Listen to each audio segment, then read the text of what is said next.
आ गए, ना आते तो हम मर थोड़ी जाते। मरे तुम्हारे दुश्मन, अजी हम जो हैं तुम पर मरने वाले। तुम? हम जो हैं तुम पर मरने वाले। चले जाओ यहाँ से। चले जाएंगे, लेकिन खाली हाथ नहीं, तुम्हें हासिल करने के बाद।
अरे अब क्यों रो रही हो? उसे ऐसा सबक सिखाया कि जिंदगी भर किसी लड़की की तरफ मुंह उठाकर भी नहीं देखेगा। हम तो इसलिए रो रहे हैं कि तुमने उस बेचारे को इतनी बुरी तरह से मारा कि अब वो ठीक से चल भी नहीं पाएगा। खुद ही तो कह रही थी मारो, अब वो बेचारा हो गया। वो तो हमने गुस्से में कहा था। मैं तो तुम्हें खुशखबरी सुनाने आया था। खुशखबरी? कैसी खुशखबरी? मैंने अपने डैडी से तुम्हारी बात भी कर ली है। सच साथी? क्या कहा उन्होंने? कहने लगे तुम्हारी पसंद हमारी पसंद, वैसे तुम्हारी पसंद बुरी नहीं है। वो तो है, बड़े समझदार है तुम्हारे बापू। उन्होंने तो परसों हमारी मंगनी भी तय कर दी है। दैया इतनी जल्दी? खैर कोई बात नहीं, अब तुम देखना साथी, हम इतने बन ठन के आएंगे ये देखने वाले दंग रह जाएंगे। नमस्ते नमस्ते जी। मुबारक हो सूरज भांजी, मुबारक। Thanks for coming. मुबारक हो ठाकुर साहब। राणा साहब। नमस्ते नमस्ते। अरे कहिए बिटिया, हेलो। कैसी हो बेटी? नमस्ते भाभी। नमस्ते जी। अरे बिटिया कितनी सुंदर लग रही है तू। God bless you. हाँ साले साहब जी माइक लेके आना। पाइप घर में पानी बहुत है, अभी पाइप किस लिए? पाइप नहीं माइक्रोफोन। फोन? सब मेहमान तो आ गए, अभी फोन किसको करना है? मर गए। ओहो माइक माइक बोलने के लिए। हाँ हाँ हेलो हेलो चालू है। भाइयों आज मेरी अपनी पत्नी के साथ हमारी शादी की 25वीं सालगिरह है। इस खुशी के मौके पर आप सबने शामिल होकर हमारी खुशियों को चार चांद लगा दिए हैं। आज मुझे एहसास हुआ कि अपनी पत्नी के साथ 25 साल गुजारने के इनाम में कितनी बधाइयां मिलती हैं। एक पंथ दो काज। आज हमारी जिंदगी की खुशियों में एक खुशी और शामिल होने वाली है। हमें कहते हुए बहुत खुशी होती है कि आज हम अपने बेटे राजा की मंगनी की रस्म भी यहीं पूरी करने वाले हैं। और यह भी कहते हुए खुशी होती है कि हमारे खानदान की होने वाली बहू इसी महफिल में मौजूद है और हम अभी आपसे उसका परिचय करवाएंगे। हमारी होने वाली बहू है। एक मिनट डैडी।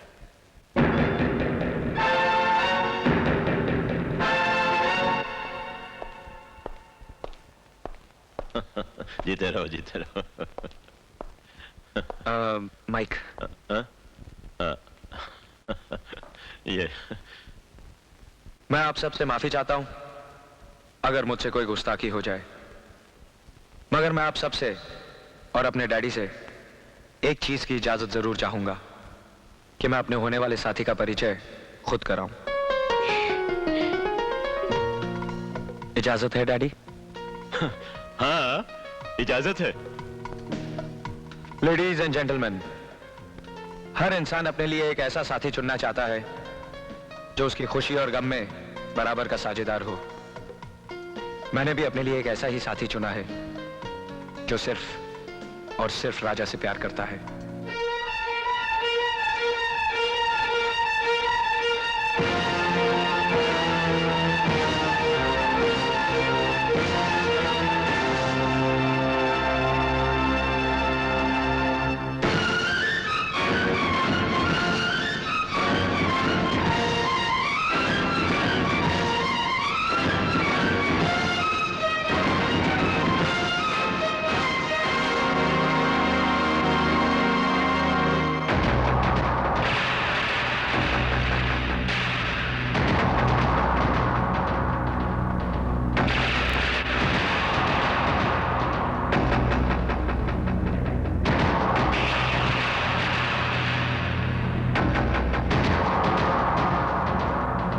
और वो साथी है ये।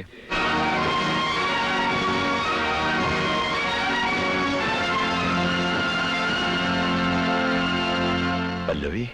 क्या बात है डैडी? राजा अगर ये मजाक है तो इसे यहीं खत्म कर दो। बेमौका मजाक बहुत महंगा साबित होता है। डैडी, ये मेरी जिंदगी का सबसे अहम फैसला है। ये मजाक कैसे हो सकता है? फैसला हमने किया था राजा, और हमारी मर्जी के बगैर वो फैसला कोई नहीं बदल सकता। ये सारे मेहमान तुम्हारा छिछोरापन देखने के लिए नहीं, बल्कि ठाकुर सूरज भान सिंह के बेटे राजा और राणा साहब की बेटी मधु की मंगनी में शरीक होने के लिए आए हैं। वो मधु जिससे तुम प्यार करते हो। नहीं डैडी, मधु मेरी दोस्त है, प्रेमिका नहीं। मैंने मधु को कभी उस नजर से नहीं देखा और ना ही कभी चाहा है। मैंने चाहा है तो सिर्फ इस लड़की को, और मेरी शादी होगी तो सिर्फ इस लड़की से जिससे मैंने जन्म जन्म साथ निभाने का वादा किया है।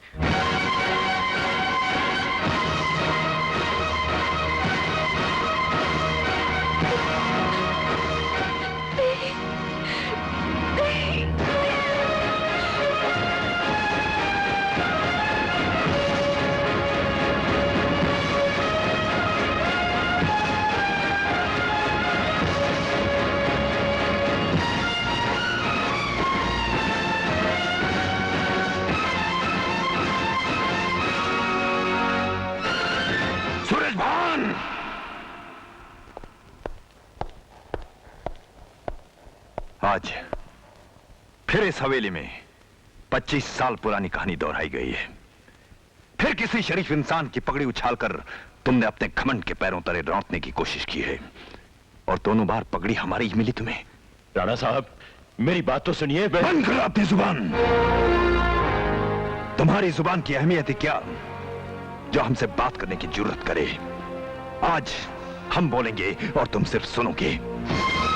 इसी चौखट पे 25 साल पहले मेरी बहन ने अपनी जिंदगी का गला घोंट दिया था, और आज मेरी बेटी के साथ भी यही हुआ है। बार बार सिर्फ भगवान माफ कर सकता है, इंसान नहीं। और वो भी ऐसा इंसान, मुझ जैसा इंसान, जिसकी गैरत को तुमने बार बार ललकारा है। ठाकुरों के नाम पे तुम एक दाग हो। ठाकुर के औलाद नहीं तुम, दोगले हो भाई। ठाकुर साहब, जबान संभाल के बात कीजिए। राजा, मैं आज चुप नहीं रहूंगा। इस घमंडी ठाकुर को बता देना चाहता हूं कि चूड़ियां हमने भी नहीं पहन रखी जो इसकी धमकियों से डर जाएंगे। कह दीजिए इनसे ये जब चाहे अपनी दिल की हसरत निकाल लें। बदतमीज, गुस्ताख, तेरी ये हिम्मत के बड़ों के सामने अपनी जुबान चलाए। हमने तुझे सीने से लगाकर रखा था, सर पर बैठने की इजाजत नहीं दी थी। तुमने तो अपना घटिया फैसला सबको सुना दिया। अब कान खोलकर हमारा फैसला भी सुन लो। इस घर में अगर कोई बहू आएगी तो वो राणा साहब की बेटी मधु ही होगी। वाह डैडी, मैं तो आपको आदर्श मानता था कि प्यार के लिए आपने दुनिया की परवाह नहीं की, मगर आज मालूम पड़ा कि आप कितने खुदगर्ज हैं। आज आप राणा की धमकियों से डरकर अपने बेटे के प्यार के दुश्मन बन बैठे। अभी तक तो तुमने हमारा हुक्म सुना है, अब हमारी चेतावनी भी सुन लो। उस लड़की के साए से भी तुम दूर रहोगे। आपका हुक्म सुन लिया, लेकिन मैं अपनी जिंदगी से दूर नहीं रह सकता। सूरजभान, तुम्हारे बेटे का फैसला हमने सुन लिया, अब हमारा फैसला भी सुन लो। उसकी नादानी की वजह से अगर हमारी बेटी को कुछ हुआ तो हम तुम्हारे खानदान की जड़ों को उखाड़ कर फेंक देंगे। नहीं राणा, दोस्त, तुम एक बार फिर गलतफहमी का शिकार हो रहे हो। मधु, दरवाजा खोलो। मधु, दरवाजा खोलो। दरवाजा खोलो बिटिया, अपने बूढ़े काका को कितना रुलाओगी? दरवाजा खोलो। मधु, दरवाजा खोलो बेटी। हे भगवान, मैं क्या करूं? मधु, मधु, दरवाजा खोलो बिटिया। हम तुम्हारी हर ख्वाहिश पूरी करेंगे बेटी। जो तुम चाहोगी वही होगा। दरवाजा खोलो। मधु,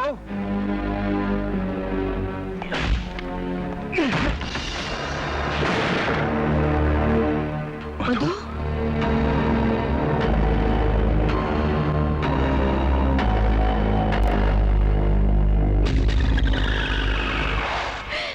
मधु, मधु बेटी।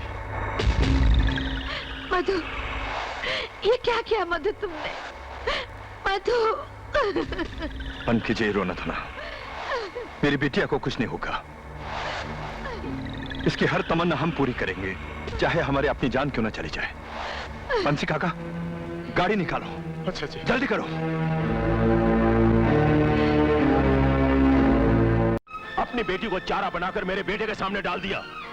अगर दौलत की इतनी ही हवस थी तो अपनी बेटी के पांव में घुंघरू बांध दिए होते। नहीं ठाकुर साहब, नहीं, इतना नीचा मत दिखाइए कि मैं बिरादरी के सामने नजरें न उठा सकूं। बाबा, नजरें झुकाकर नहीं, गर्व से सर उठाकर कहिए कि आपकी बेटी ने कोई पाप नहीं किया, प्यार किया है, जिसे देवी देवताओं ने तपस्या माना है। अगर प्रेम करना पाप है तो राधा कृष्ण ने भी पाप किया था। ठाकुर साहब, आप मेरे बाबा से नहीं मुझसे बात कीजिए। राजा से प्यार मैं करती हूँ। छल कर रही है तू। तेरी औकात ही क्या है जो हमारे बेटे से प्यार कर सके? एक बात याद रखना लड़की, हमने अपने दोस्त राणा साहब को वचन दिया है कि उनकी बेटी हमारे घर की बहू बनेगी, और हम अपना वचन पूरा करने के लिए कुछ भी कर सकते हैं। खून की नदियां भी बहा सकते हैं। भूल जा राजा को, निकाल दे उसे अपने दिल से। अगर उसकी आवाज भी सुनाई दे तो कान बंद कर लेना आपने। राजा का सिंहासन मधु का दिल है, सिर्फ मधु का। सच्चाई तो यह है ठाकुर साहब कि राजा पल्लवी से प्यार करता है, मधु से नहीं। वो मेरे दिल में देवता की तरह विराजमान है। ठाकुर साहब, मंदिर से मूर्तियां निकाली नहीं जाती, हाँ चुराई जरूर जा सकती हैं, जो आपके दोस्त की बेटी मधु कर रही है। कहना है तो जाकर उससे कहिए कि वो राजा को भूल जाए, निकाल दे उसे अपने दिल से। अगर राजा को कोई भूलेगा तो वो मधु होगी, पल्लवी नहीं। चलो बाबा।